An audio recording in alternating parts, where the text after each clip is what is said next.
성경 보겠습니다. 누가복음 10장 38절입니다. 누가복음 10장 38절.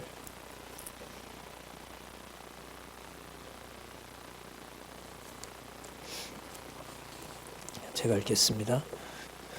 저희가 길 갈 때에 예수께서 한 촌에 들어가심에 마르다라 이름하는 한 여자가 자기 집으로 영접하더라. 그에게 마리아라 하는 동생이 있어 주의 발 아래 앉아 그의 말씀을 듣더니 마르다는 준비하는 일이 많아 마음이 분주한지라. 예수께서 나아가 가라사대 주여 내 동생이 나 혼자 일하게 두는 것을 생각지 아니하시나이까. 저를 명하사 나를 도와주러 하소서. 주께서 대답하여 가라사대 마르다야 마르다야 네가 많은 일로 염려하고 근심하나 그러나 몇 가지만 하든지 혹 한 가지만이라도 족하니라. 마리아는 이 좋은 편을 택하였으니 빼앗기지 아니하리라 하시니라.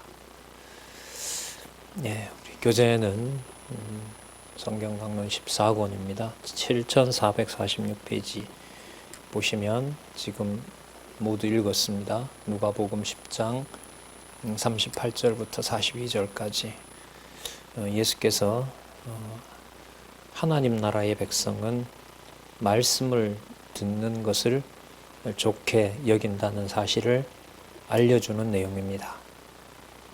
이 사건만 가지고 우리가 이해를 할 수 없다는 것이 이 성경에 기록된 내용의 논리적 연결을 우리가 확인하고 있는 데서 매우 중요하죠. 우리 화면에 준비되어 있는 부분들을 잠시 살펴보면 오늘 읽었던 이 말씀이 어떤 흐름에서 또 어떤 연결을 만들면서 지금 요약해 놓은 하나님 나라의 백성은 말씀을 듣는 것이 좋다. 어떻게 보면 다 좋은 말 같지만은 본래 의도를 아는 것하고는 또 다른 거죠. 그래서 이제 성경 개론이 꼭 필요합니다. 지금 이제 요 부분 읽었는데요. 하나님 나라의 백성은 말씀을 듣는 것이 좋음을 알려주십니다. 누가 그렇게 하시냐면 예수께서 그렇게 하세요. 예수께서 왜 그렇게 하시냐면 하나님 나라의 백성을 당신만 가르칠 수 있기 때문에 그래요. 그리고 그 백성은 일찍이 당신이 세우셨고요. 또 그 다음에 그렇게 일꾼을 세우실 수 있는 분은 당신이 바로 하나님 나라의 주인이기 때문에 그런 겁니다. 자, 그럼 나라의 주인에 의한 그 사역에는 당신이 하나님 나라의 주인이시란 말이죠. 주인이신 이유는 바로 하나님 나라의 주권이 어디에 있는가, 이걸 이제 확인해 주기 위한 겁니다. 이 내용을 보시면 그 다음 내용에 보세요. 기도의 내용과 예를 들어 약속된 성령을 구할 것을 가르쳐 줍니다. 이제 모종의 관계가 있는 거죠. 하나님 나라의 백성은 말씀을 듣는다는 것과 성령을 구한다는 것. 요것만 보더라도 성령을 주셔야 말씀을 들을 수 있다라는 조합도 가능하고요. 그게 바로 나라의 주인이심을 지금 보여주시는 사역인 거고, 이게 아주 중요한 개념이죠. 통치국가의, 그러니까 하나님 나라의 주권을 통해서 당신이 이제 그리스도이심을 사역하시는 내용입니다. 자, 요 앞부분에 좀 살펴보면은요. 자, 잠시 한번 보면은 조금 간단하게 연결해 오겠습니다. 그 10장 21절에 보면 아버지 뜻대로 아들을 보고 듣는 자가 바로 복되다고 얘기했습니다. 그래서 이 아버지 뜻대로 아들을 보고 듣는 자는 바로 아들의 소원대로 증거를 받은 자죠. 그러니까 당신이 주인이 되셔서 그 소원을 주지 않으면 하나님 자녀가 될 수가 없는 겁니다.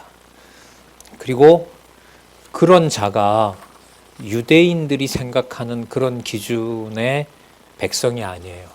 그래서 그 다음에 뭐가 나오냐면 참 이웃이 누구냐, 이 얘기가 나오는 거예요. 그래서 잘 아시는 그 선한 사마리아인이 길 가다가 강도 만난 자를 치료해 주는 내용이 그 다음에 나타납니다. 요 연결하고요. 그 다음에 오늘 읽었던 그 일하는 마르다와 주의 말씀 듣는 마리아 얘기가 나오는 거예요. 아주 많이 오해하고 있는 설교 제목으로 많이 쓰죠. 말씀을 들어야지 교회 일에 너무 그렇게 하면 안 된다, 이렇게 교훈으로 쓰는 건데 그야말로 탈맥락입니다. 예수께서라고 하는 이 주어를 넣고 이 말씀을 생각을 하게 되면 앞부분에 얘기했던 사마리아 사람이 강도 만난 자를 도와주면서 바로 예수님께서 누가 참 이웃이냐라고 묻죠. 그래서 37절에 보면 자비를 베푼 자니라, 자비를 베푼 자, 그랬더니 예수님께서 너도 이와 같이 하라라고 얘기를 하시는 겁니다. 그러니까 백성의 기준을 당신이 가지고 계시고 또 당신이 그 백성을 가르쳐 준다는 말씀을 우리가 확인할 수가 있습니다. 그리고 이것이 이제 영생하고 연결이 되고요. 자, 영생하고 연결이 됩니다. 7445페이지 밑에서 5번째 줄에 보면 율법사에게 유대인 동족에게 버림을 당해 죽임당하실 예수님을 사마리아인처럼 영접하는 자가 영생을 얻어 하나님 나라의 백성이 된다는 뜻으로 말씀하신 것이다. 그러니까 예수님 당신의 앞으로 일어날 일들을 이 일을 통해서 보여주고 계시는 거죠. 그리고 이 모든 일의 그 주권자가 또 당신이 하나님 나라의 주권자라는 사실을 또한 가르쳐주고 있습니다. 그 다음에 나오는 사건이 오늘 이제 연결되는 겁니다. 어떤 행위 일을 잘 해야, 사마리아 사람처럼 행동을 이렇게 해야 하나님의 백성이 된다는 어떤 그곳에 초점이 있는 게 아니고요. 예수께서 누구이신가? 예수께서 왜 이런 일들을 행하신 것을 누가로 하여금 기록해 놓았느냐? 그리고 더 나아가 왜 이게 성경 권위이냐? 신적인 권위를 가진 절대 진리이냐? 우리 이제 여기에 초점을 맞추어야겠죠. 자, 그래서 오늘 읽었던 말씀인데요. 한번 거기 보시면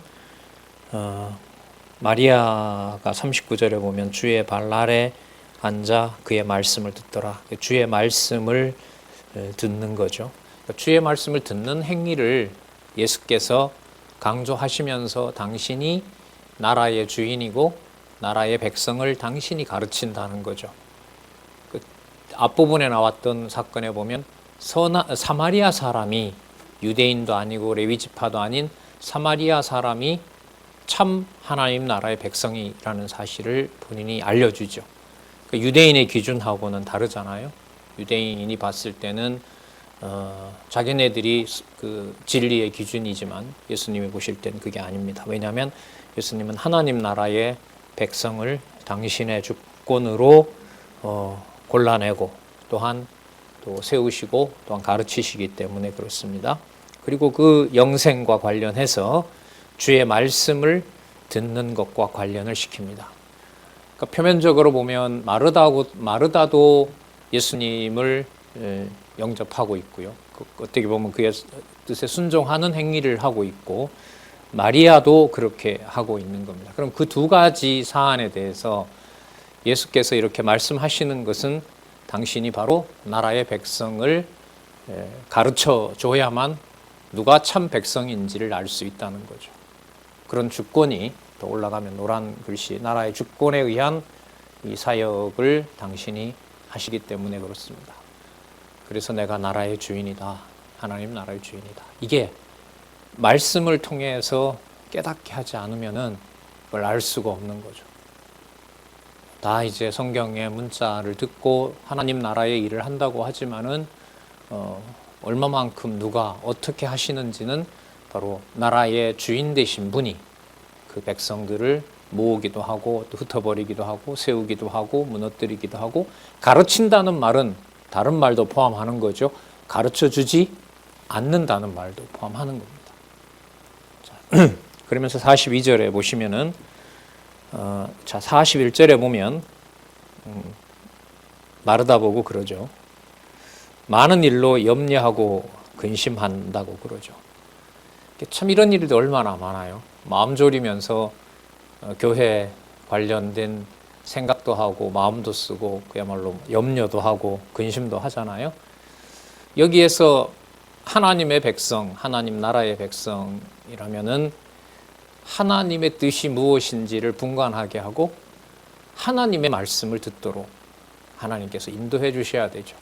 그래서 가끔 그런 말씀 드리잖아요.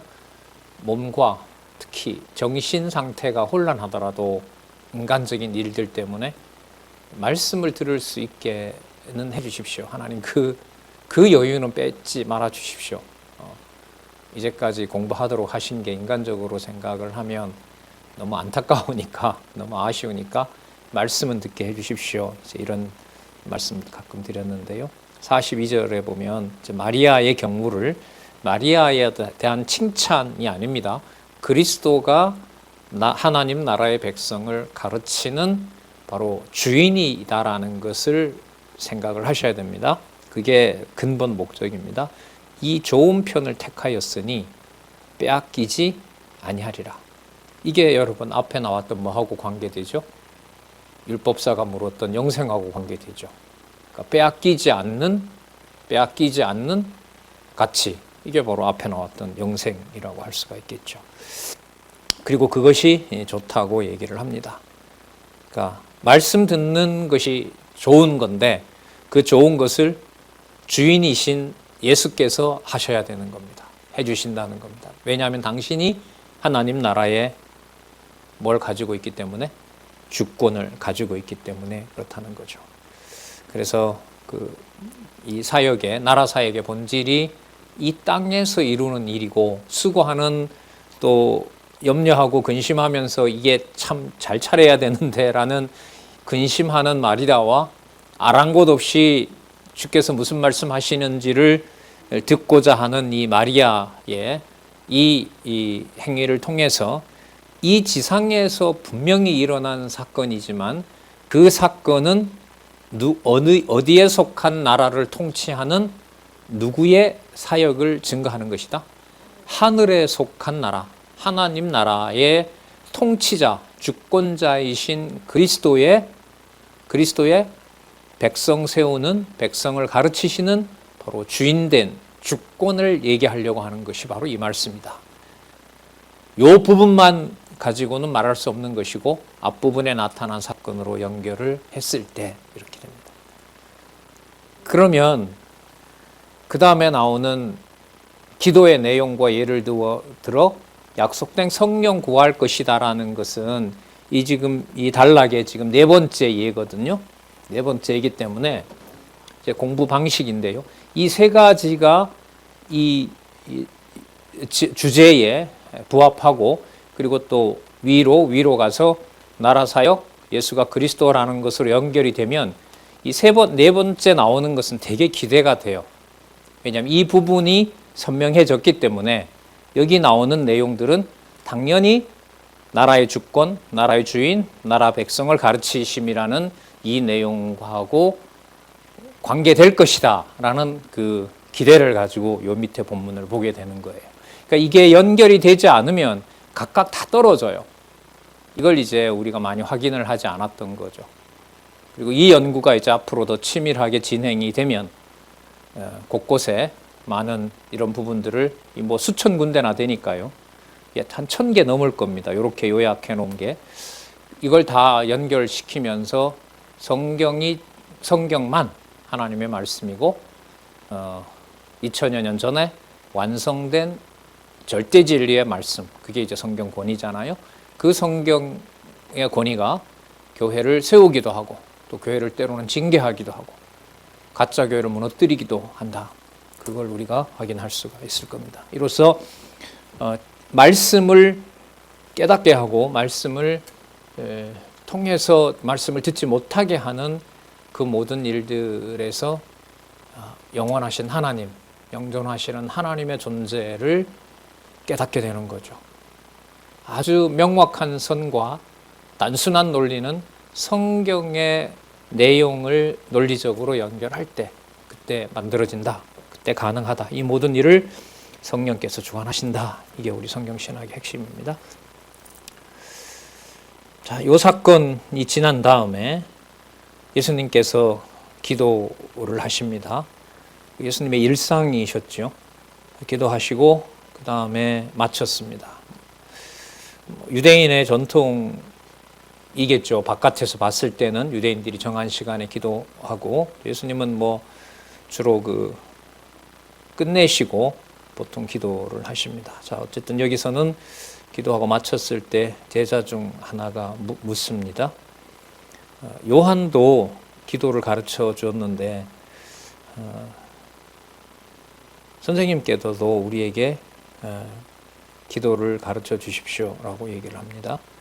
마태복음에는 앞부분에 이 주기도가 나왔었죠. 목적이 다르죠. 사용하는 목적이. 자, 2절에 보시면 기도할 때 이렇게 하라. 아버지여 이름이 거룩히 여김을 받으시오며. 기도 대상이 분명합니다. 그러면 그리스도가 앞부분에 기도를 마쳤다 했잖아요. 그럼 그 기도를 누구에게 한 거죠? 아버지께 한 거죠. 그러니까 나라 사역은 누구 사역이 되는 거예요? 아들 사역이 되는 것이 아니라 동시에 누구 사역이 됩니까? 아버지의 사역. 이게 그러니까 누가복음의 사역이 이 땅에 세밀하게 이루어진 것을 누가로 하여금 상세하게 기록했지만 그 내용의 본질은 어디에 속해 있다? 하늘에 속해 있다는 것을 여기서도 보여주는 겁니다. 이름이 거룩히 여김을 받으시오며 나라가 임하옵시고 그리고 우리에게 날마다 일용할 양식을 주옵시고. 아까 마르다가 준비한 게 일용할 양식일까요? 예수님 오신다고 하니까 염려하고 근심하면서 이제 음식을 준비하잖아요. 그런 의미의 양식을 말하는 걸까요? 이게 이제 안 맞는 게 그렇게 보면 이게 그 부분에 대해서 예수님은 가치를 말씀을 듣는 마리아의 경우보다가 가치를 높게 평가하지 않았거든요. 앞에서는. 그럼 하나님 나라가 임하시고 일용할 양식을 주옵소서라고 기도를 하게 할 때는 앞부분에 마르다를 통해서 일어난 어떤 그 일이 아니라 누가 말씀을 들었던 마리아가 말씀을 들었던 것하고 관계가 되는 거예요. 그래서 이게 사건은 다른데 유심히 살펴보면 그 사건과 사건을 연결시키면서 예를 들면 여기에 10장 21절에서 11장 13절까지 나라의 백성을 가르친다라는 이 내용을 확증할 수 있는, 증명할 수 있는 개념들과 구문들은 계속 나오는 거예요. 이걸 찾는 것이 매우 중요합니다. 예. 예. 예. 마르다 마리아가 예. 여전도에서 되게 심각했었거든요. 성경 모르니까 그런 거죠. 누구는 들어가서 전혀 이것하고 누가복음하고는 상관없는 거예요. 제가 알고 있는 그런 사건의 논쟁은.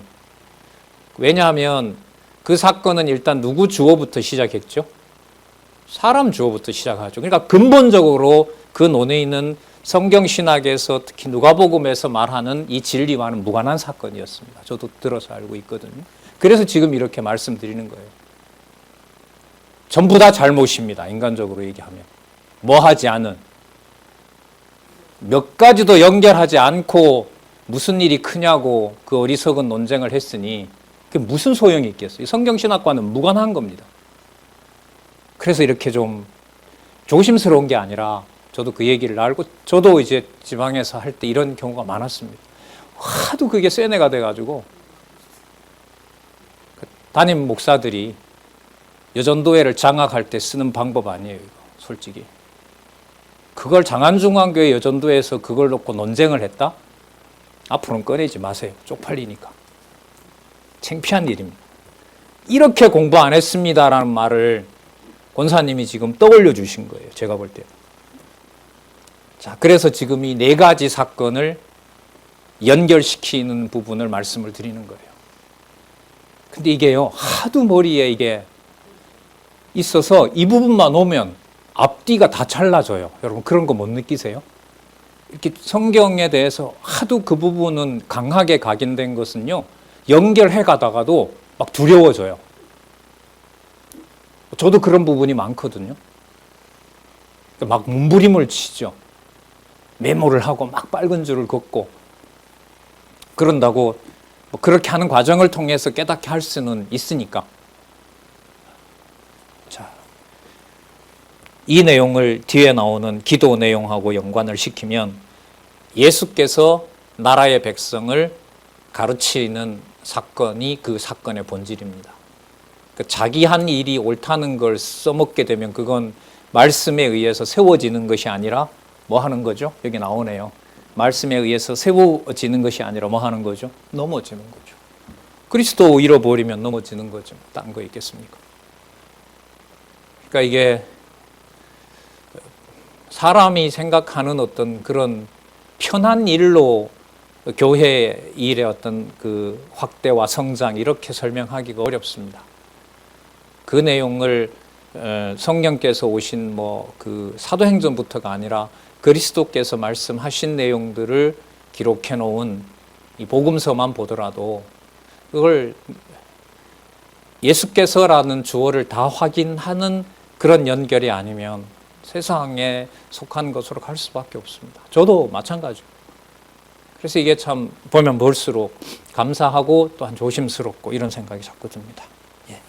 자, 그게 더 이제 바른 진리 인식 방법으로 우리를 인도해 주신다는 생각을 하면서 자, 꼭 연결해서 같이 공부해 보도록 하겠습니다. 자, 그럼 일용할 양식이 앞에 있는 부분에서 좀 가지고 온다면 뭘까요? 요약을 좀 하면 아까 39절에 있는 주의 말씀인 거죠. 맞죠?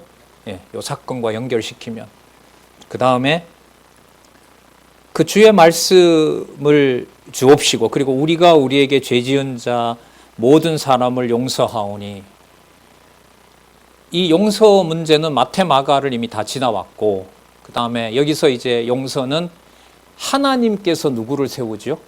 아들을 통해서 나라의 일꾼을 세우니까 내 기준에 따라서 저 사람은 적합하다 아니다라는 말을 할 수가 없어요. 그렇게 할 수가 없습니다. 그러니까 이 주기도문이 마태복음에 나오는 주께서 가르쳐 주신 기도하고는 전혀 다른 맥락에서 부각이 돼요. 이게 뭘 빼면은 그냥 다 같은 기도인 것, 유사한 기도처럼 보여요. 논리의 어떤 연결성, 사건의 그 연결성을 빼면 전부 다 비슷해 보이지만은 절대로 그렇지 않습니다.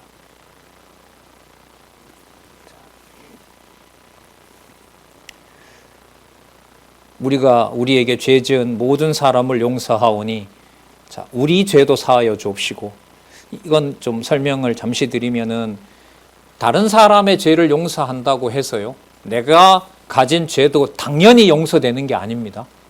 그러니까 선행을 통해서 유익함을 했지만 그 사도 바울이 그걸 탁 짚도록 하잖아요. 성령께서 수십 년 이방 교회를 위해서 세운 자기의 공로를 그리스도께서 보존하지 않으면 자기가 뭐 한다고요? 잘라질 수 있다는 거예요. 잘려나갈 수 있다는 거예요. 그러니까 무슨 뜻이냐면 자신이 한 공로 때문에 하나님 나라의 백성이 된다는 것은 절대로 아니라는 거죠. 그래서 이번 자주 말씀드리잖아요. 고린도전서 13장 3절에 자기 몸을 불사름에 내어줘도 아무것도 아닌 상황이 벌어지는 겁니다.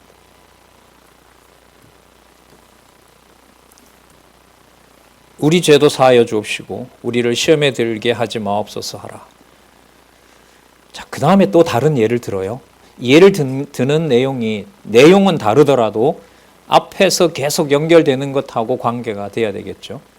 자, 지금 이제 설명하는 것은 성령을 구하게 성령을 주시겠다는 약속으로 인도하기 위한 겁니다. 그럼 이제 어느 정도 틀이 나왔죠. 주의 말씀을 깨닫게 하는 분은 예수님 자신일 뿐만 아니라 당신이 가신 다음에 누가 그렇게 해주신다? 성령을 보내서 그렇게 해주신다는 약속이 여기에 나와 있는 겁니다. 그러니까 하나님 나라 사역의 주관자가 바로 누가 된다? 성령이 되신다. 그 성령이 바로 내가 아버지로부터 보낸 영이다. 그게 이제 요한복음에 가면 계속해서 나오죠. 자, 5절에서부터 8절에 보시면은 그 벗의 요구를 들어주는, 줘야 되는 그 사건과 관련된 내용이 나옵니다. 아시는 내용이죠. 밤중에 친구가 와서 떡 3덩이를 좀 빌려달라 그럽니다. 그런데 이제 전부 다 이제 쉬려고 다 이제 침소에 누웠는데 일어나 줄 수가 없는 상황입니다. 자, 8절에 보시면 내가 너희에게 말하오니 비록 벗됨을 인하여서는 일어나 주지 아니할지라도 그 강청함을 인하여 일어나 그 소용대로 주리라. 그럼 앞부분에 예수님께서 가르쳐 주신 기도는 지금 이 말씀에 의하면은 반드시 하나님께서 기도하시는 내용을 뭐 해주신다? 들어준다. 그럼 그게 여러분 아까 일용할 양식이 지금 예에도 나왔지만 그게 먹을 떡덩이를 말하는 걸까요? 아닌 거죠. 그럼 이게 아까 무슨 사건하고 계속 이렇게 연결이 됩니까? 마르다가 주의 발 앞에서 주의 말씀을 들었던 것하고 관계가 되죠. 그리고 그 말씀의 대상이 앞부분으로 가면 유대인이라는 특정한 사람들이 아니라 하나님의 택한 백성들, 하나님이 일꾼으로 세운 자들, 아까 어떤 일꾼이었었죠? 사마리아 사람. 예, 그 사람이 하나님 나라의 일꾼이었다는 걸 얘기를 해줍니다. 그건 당신이 누구라는 거죠? 다시 거꾸로 이렇게 간 겁니다. 주인이라는 거죠. 주인이라는 겁니다. 그래서 여러분 교회에, 이 성경에도 나오지만 교회에서 어떤 직위를 놓고 싸우는 것은 말씀으로 징계하는 거죠. 그리고 그걸 해결하는 문제는 바로 예수께서 교회의 머리 되신다는 사실을 각자에게 깨닫게 해주시는 것으로만 마무리가 되는 겁니다. 제도 강화를 통해서 되는 건 아니라고 봅니다. 말씀의 그 권위를 교회 헌법이 덮었다라는 게 교회 개혁론의 그 가장 중요한 그 문제 제기지 않습니까? 8절에 보면 비록 벗됨을 인하여서는 일어나 주지 아니할지라도 그 강청함을 인하여 일어나 그 소용대로 주리라. 강청함을 인한다는 말은 반드시 간구하게 된다는 거죠. 그리고 앞에 그 기도를 단지 가르쳐 달라는 것으로 끝나는 것이 아니라 그 기도를 반드시 강청한다. 간구하게 된다. 그리고 그 간구는 반드시 뭐 하게 된다? 들어주신다. 누구기 때문에? 하나님 나라의 일꾼이고 하나님 나라의 백성을 내가 지금 가르치고 있기 때문에. 이게 내가 가르친다는 말은 누구에게 아까 기도했다 그랬죠, 예수님은? 하나님 아버지께 기도한 거잖아요. 그러니까 본인이 한 기도가 이루어지는 것처럼 너희들이 앞으로 하게 될 그 기도도 세상에 이런 경우도 들어주는데 하나님께서 내가 기도한 대상인 하나님께서 그 기도를 왜 안 들어주겠느냐? 그럼 그 기도의 내용이 뭐냐 하면 떡덩이 문제가 아니라 아까 이제 마리아 사건이 들어오는 거예요. 무엇을 구하게 된다? 주의 말씀을 듣고 싶어 한다. 그럼 이걸 너희들이 하느냐? 아니죠. 그러니까 여러분 요 11장 1절에서부터 13절에는 전통적인 의미로 좀 강화하면, 강조를 좀 하면 성부, 성자, 성령께서 하나님의 말씀으로 하나님 나라를 통치하신다라는 핵심적인 이 말씀이 11장 1절에서부터 13절을 풀게 되면 나오죠. 그러면 누구 중심에서 이 해석을 하게 되는 거죠? 성부, 성자, 성령, 그러니까 우리로 말하면 여호와 계시. 전통적으로 말하면 삼위일체, 삼위 하나님 중심에서 계시의 관점에서, 삼위 하나님 계시의 관점에서 우리는 뭘 본다? 성경신학은 성경을 본다. 아주 명쾌하게 설명할 수 있는 거죠. 그 부분을 연결시키면 아까 마르다와 마리아에 대한 이른바 막 나간 설교들은 이거는 하나님께서 그것으로 많이 오용하게 했고 그것으로 만약에 어떤 교회 조직을 움직이게 된 경우라면 말씀이 넘어지게 하고 말씀이 심판한 거죠. 그 사람들을 뭐 궁극적으로는 탓할 수는 없어요. 탓할 수는 없습니다. 그러니까 단지 뭐가 그 위험을 가질 뿐입니까? 주의 말씀의 권위가 그들을 세우기도 하고 넘어지게 한다는 사건이 일어난 거죠. 그리고 그 말씀을 간구하게 되면 반드시 주실 것을 그리스도가 약속을 하신 거고요. 그 내용이 이제 9절에서 예수님께서 아주 확정을 해줍니다. 구하면 줄 것이다. 구하면 줄 것이다가 아니라 더 정확한 번역은 줄 것이기 때문에 구하라. 그리고 또 찾으라 그러죠. 문을 두드리라 그러죠. 그리고 문을 두드리면 열릴 것이기 때문에 문을 두드려라. 바로 구하는 것 밑에 성령인 거예요. 찾는 것은 바로 예수 그리스도이시겠죠.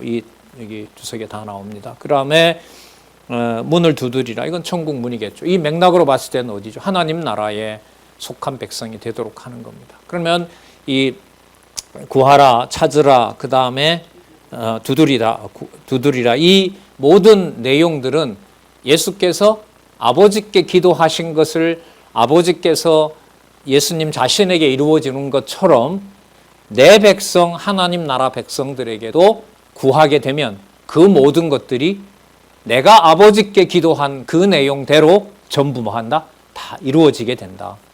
그럼 아버지의 뜻대로 기도를 어떻게 할 수 있느냐? 그건 성령을 보내야 가능하다. 그 성령이 보내서 아버지의 뜻대로 기도하는 내용이 바로 기도의 관점에서 본다면은 기록해 놓으신 이 하나님의 말씀을 깨닫게 해서 소원을 주고 간구하게 하고 실행하게 하고 가끔은 때로는 꽤 많이 넘어지게 하면서 주 예수 그리스도가 교회의 몸된 바로 그 머리 되신다는 사실, 하나님 나라의 주권을 가지고 계신다는 사실을 교회를 통해서 알려주는 거죠. 이런 이 몇 가지 연결한 이 구조만 봐도 몰라도 좀 인간적인 얘기입니다만 공부를 안 해도 너무 안 했어요. 너무 안 했어요. 이렇게 안 할 수가 있냐 싶어, 인간적으로. 수십 년을. 왜 우리가 보낸 시간과 어디에 예를 들면 연보를 썼는지 보면 알거든요. 그러니까 그런 내용들이 뭘 확인하는 데는, 말씀을 서로 확인해주고 이런 데는 또 각 가정교회 재정과 일도 마찬가지죠. 요즘은 이 가정교회 문제를 집에서 누군가 이렇게 꺼내잖아요. 되게 두려워요, 막. 듣기 싫은 거죠, 본능적으로는. 당신 왜 안 해? 이 말이 곧 탁 튀어나오니까. 그렇게 많이 전하고 한다고 하면서. 자, 그래서 지금 이 11장 1절에서부터 13절에 들어있는 세 가지 사건. 이 사건의 이 주어가 누구여야만 된다? 예수께서여야만 된다. 이걸 확인할 수가 있습니다. 자, 11절 보면 너희 중에 아비된 자 누가 아들이 생선을 달라 하면 생선 대신에 뱀을 주고, 아주 막 강한 비유인 거죠. 이런 자가 없다는 거죠, 세상에도. 그러면 하물며 내가 기도했던 바로 그 하늘에 계신 아버지가 안 주겠느냐, 너희들에게. 그런데 마르다 마리아처럼 일손 보내주세요, 이게 본질은 아니다라는 거예요. 알을 달라 하면 정갈을 주겠느냐. 13절에 보면 너희가 악할지라도 좋은 것을 자식에게 줄 줄 알거든 하물며 너희 천부께서 구하는 자에게, 여기 답이 나오죠. 무엇을 주지 않겠느냐? 성령을 주지 않겠느냐. 그러니까 반드시 뭘 주신다? 성령을 주신다. 그러니까 뭘 구하게 되는 거죠? 성령을 구하게 되는 거죠. 그러니까 기도하지 않더라도 소원이 생기게 되면 약속한 바가 기억이 나잖아요. 그러면 다락방에 모여서 무엇을 줄 때까지, 성령을 주실 때까지 모여 있을 수밖에 없는 거죠. 오늘 여러분 우리가 이제 서서히 이제 비대면으로도 확대되어 가는데, 화요일 이 강좌 30년 이상, 30년 여기 이사 온 지도 20년이 넘으니까요. 저쪽에서 신학원까지 하여튼 전통으로 보면 똑같은 시간, 이건 아니지만 여기 와서는 거의 똑같은 시간이었죠. 30년 이상 된 이 전통을 약속된 시간에 강제적으로 규정을 만들어서 운영해서 지금까지 온 건 아니었잖아요. 분명한 사실은.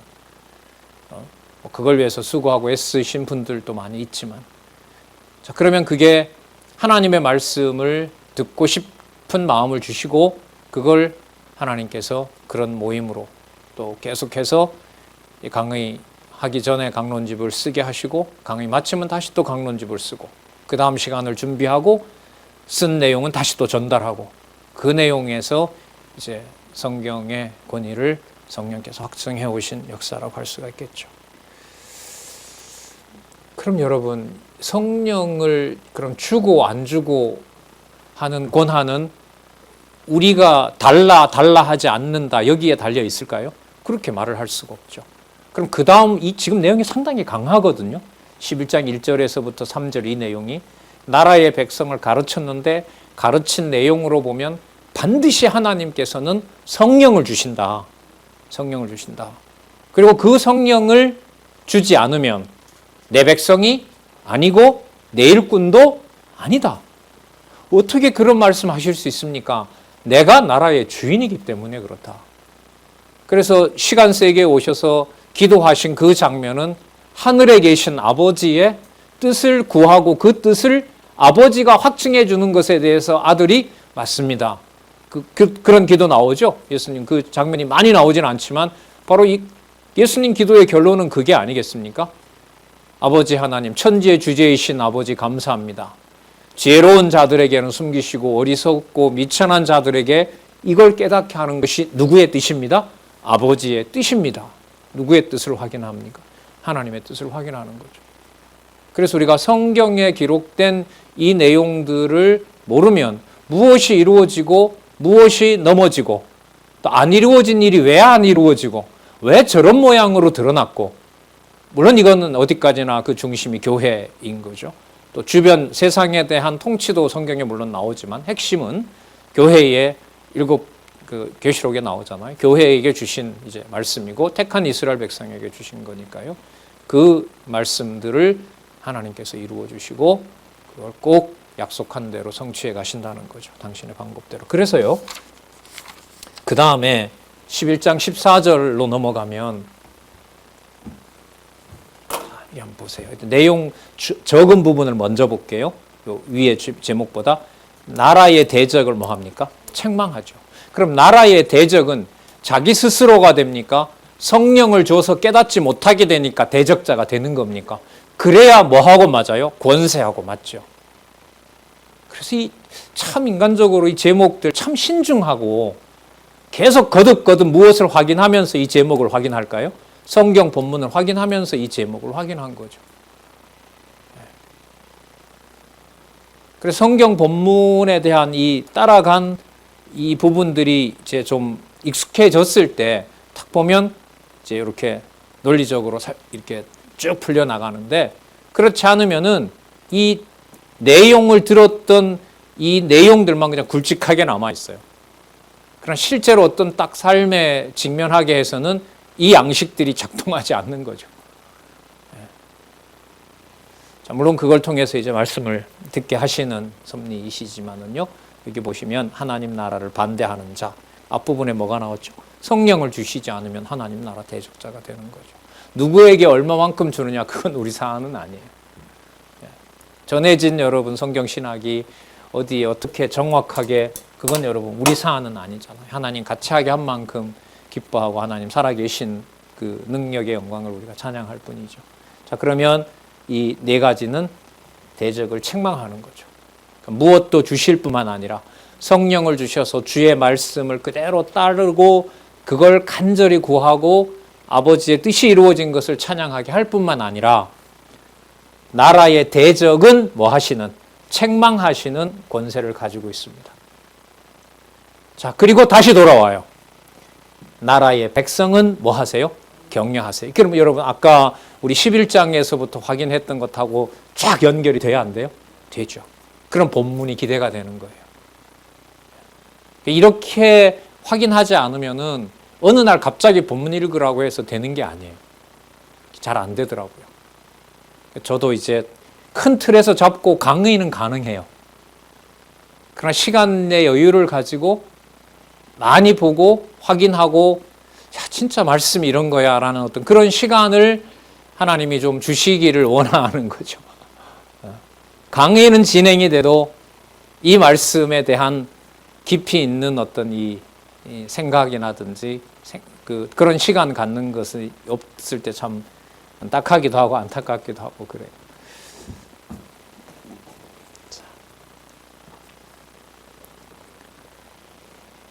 요즘 공부하는 내용이기 때문에 하나만 좀 소개를 하면 7450페이지에 보시면 7450페이지에 보시면 한쪽 가로 1이죠.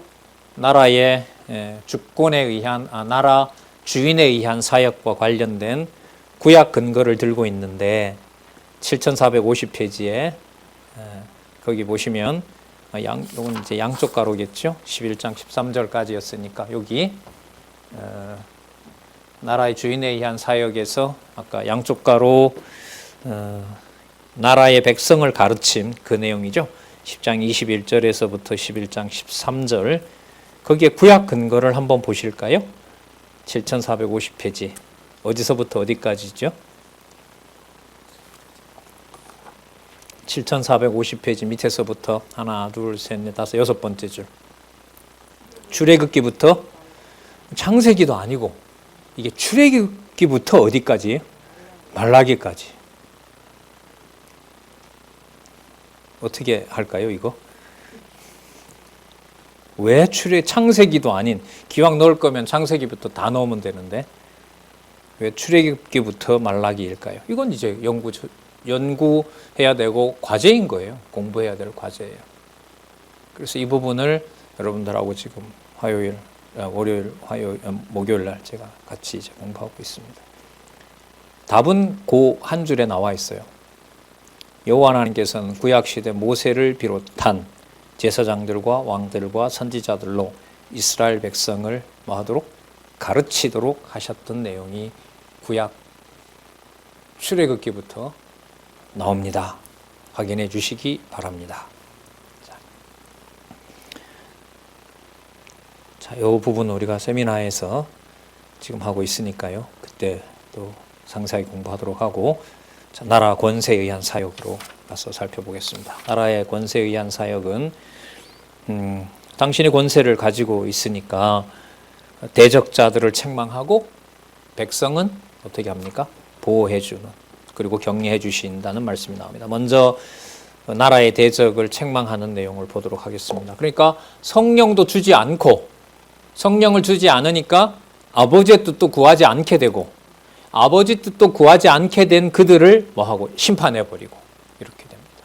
그래서 다음에 이 나라 심판 내용이 그 다음 내용에 나오죠. 그리고 그 다음에 이제 그 심판은 언제까지? 재림 때까지 이렇게 연결이 됩니다. 나라의 대적을 책망함에 보면 그 7452페이지에 보시면은 하나님 나라를 반대하는 자의 심각하게 나빠지는 내용을 얘기를 하고요. 그리고 그들은 표적을만 구하지 절대로 회개하지 않는다는 얘기입니다. 그리고 이걸 바리새인들의 외식에 대해서 화했을진저 진노를 해버리시는 거고요. 그리고 그게 너희들 조상들이 선지자들을 죽였던 일을 너희들이 계속 이루는 것이다. 그러니까 유대인들에 대해서 대를 이어서 누구를 대적하는 그리스도를 대적하는 일들을 너희들이 하라고 대적들을 책망하고 그야말로 정죄 가운데 내버려 버리는 거죠. 내버리는 겁니다. 그 결과는 하나님의 교회, 하나님의 나라의 전도자들을 말씀 전하는 자들을 어떻게 한다는 거죠? 죽인다는 거죠. 자, 그러나 그 하나님 나라의 백성들을 그들이 아무리 죽이고 가르치지 못하게 한다 하더라도 그 하나님 나라의 권세는 내가 통치하도록 하신 하나님께서 내가 통치하도록 한 그 나라의 권세는 약화되거나 위축되거나 사라지는 일이 절대로 없다. 이게 이제 12장 48절까지 내용입니다. 자, 보겠습니다. 14절에서부터 28절까지 보면 이방 대적에 대한 책망 근거 구절도 범위가 넓지요. 7453페이지 어디서부터 어디까지일까요? 이사야부터 말라기까지 선지서 전체네요. 그죠? 자, 이 부분도 공부할 부분이겠죠. 예수께서 한 벙어리 귀신을 쫓아내시니 귀신이 나가매 벙어리가 말을 합니다. 그리고 15절에 보면 거기 있던 사람들이 뭐라고 말하냐면 저가 귀신의 왕 바알세부를 힘입어 귀신을 쫓아낸다 그럽니다. 그 귀신에 들렸기 때문에 저렇게 쫓아댄다. 16절에는 또 더러는 예수를 또 시험하여 그래 그럼 다른 것도 한번 해봐라. 하늘로서 오는 표적을 구합니다. 그리고 17절에 보면 예수님께서 그 생각을 아시고 이르시되 스스로 분쟁하는 나라마다 황폐하여지며 스스로 분쟁하는 집은 무너지리라. 귀신이 귀신의 집을 무너뜨릴 리가 있느냐. 그러니까 너희들이 생각하는 그 나라의 기본적인 이해도 너희들은 되어 있지 않다. 18절에 보시면 그리고 내가 하나 물어보자. 내가 바알세부를 힘입어 귀신을 쫓아내면 사단의 나라가 서겠느냐라고 하면서 19절에 내가 바알세부를 힘입어 귀신을 쫓아내면 너희의 자녀들은 누구를 힘입어 귀신을 쫓아내느냐. 그 당시에 선지자들과 또 그 예수님 당시에도 보면 사도들이 활동할 때 보면 선지자들도 있었고 또한 그 말씀을 쭉 전하는 사도 말고 이런 자들에 의해서 또 표적도 일어나고 했었죠. 자, 그러면서 이제 너희 아들들은 누구를 힘입어 쫓아내느냐 그럽니다. 그러므로 저희가 너희 재판장이 되리라. 그러니까 너희가 나를 보고 귀신 들렸다고 한 그 말을 하나님의 능력으로 귀신을 쫓아내는 그 자들이 너희들의 그 말을 심판하게 된다. 자, 20절. 그러나 내가 만일 하나님의 손을 힘입어 귀신을 쫓아내는 것이면 하나님 나라가 이미 너희에게 임하였느니라. 그러니까 하나님 나라가 임해서 너희들에게 내가 심판을 임하도록 하고 있다. 그리고 너희들이 하나님 나라의 대적자라는 사실을 그리스도가 지금 이제 20절부터 강하게 얘기를 하는 거죠. 하나님 나라가 임한 증거지 귀신이 귀신을 넘어뜨리는 얘기가 아니다 이게. 21절에 보면 강한 자가 무장을 하고 자기 집을 지킬 때에는 그 소유가 안전하되 더 강한 자가 와서 저를 이길 때에는 저희 믿던 무장을 빼앗고 저희 재물을 나누느니라. 자, 23절 보시기 바랍니다. 아까 20절에 그 구절 있죠. 하나님의 손을 힘입어. 자, 요 구절 한번 보시고요. 23절. 나와 함께 아니하는 자는 나를 반대하는 자요. 나와 함께 모으지 아니하는 자는 해치는 자니라. 흩어버리는 자다라는 거죠. 그러니까 하나님 나라를 허물어 드리려고 한다는 겁니다. 자, 24절부터 읽고 잠시 쉬었다가 24절부터 설명을 드리도록 할게요. 더러운 귀신이, 자, 이 내용을 예수님 붙이시는 거 보세요. 이게 진짜 대적을 책망하는 그 권세의 진짜 압권인데요. 더러운 귀신이 사람에게서 나갔을 때 물 없는 곳으로 다니며 쉬기를 구하되 얻지 못하고 이에 가로되 내가 나온 집으로 돌아가리라 하고 와보니 그 집이 소재되고 수리되었거늘 나온 내 집으로 돌아가리라 하고 와보니 그 집이 소재되고 수리되었거늘 이에 가서 저보다 더 악한 귀신 7을 데리고 들어가서 거하니 그 사람의 나중 형편이 전보다 더 심하게 되느니라. 그 다음 또 장면이 바뀌어요. 이 말씀을 하실 때에 무리 중에 한 여자가 음성을 높여 가로되 당신을 뵌 태와 당신을 먹인 저지 복이 있도소이다. 어떻게 보면 육신의 일로 이런 일을 하는 것을 놀라면서 도대체 누구 아들이냐 이거 아니에요? 그야말로 인간적인 얘기인 거죠. 자, 여기에 대해서 예수님 28절에 예수께서 가라사대 오히려 하나님의 말씀을 듣고 지키는 자가 복이 있느니라. 어쨌든 오늘 처음 시간부터 시작했을 때 핵심적인 키워드는 뭐로 지금 첫 시간 마칠 때까지 나왔죠? 누구의 말씀? 예. 이게 계속 지금 연결되죠. 그럼 아까 성령하고도 관계되고 그럼 나라 권세하고도 관계되고 나라 사역하고도 관계되고, 그래서 나중에 이제 성령께서 오셨을 때 성령의 사역은 다름 아닌 바로 계시 기록을 완성하는 것과 연관이 되겠죠.